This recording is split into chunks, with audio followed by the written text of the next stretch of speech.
Nous avons été interpellés au plus haut niveau, nous avons demandé des explications pour comprendre comment se fait-il que hier soir, pour le journal, nous avons eu droit à 3 éléments rendant compte de l'activité du Parti démocratique gabonais. Comment est-ce possible?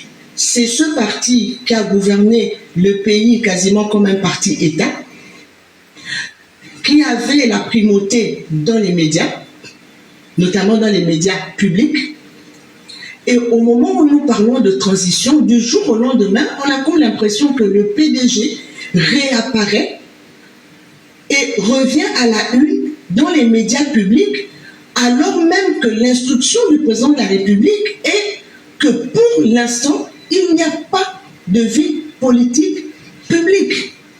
Les plus hautes autorités du pays, par la voix du ministre de la Communication et des Médias, porte-parole du gouvernement, ont tenu à réaffirmer que l'église désormais se trouve au centre du village et que les activités politiques publiques sont en berne. Aucune raison ne justifie donc la mise sous les projecteurs soudaine de ce parti politique par la télévision du service public. Pourquoi faire la part belle au Parti démocratique gabonais?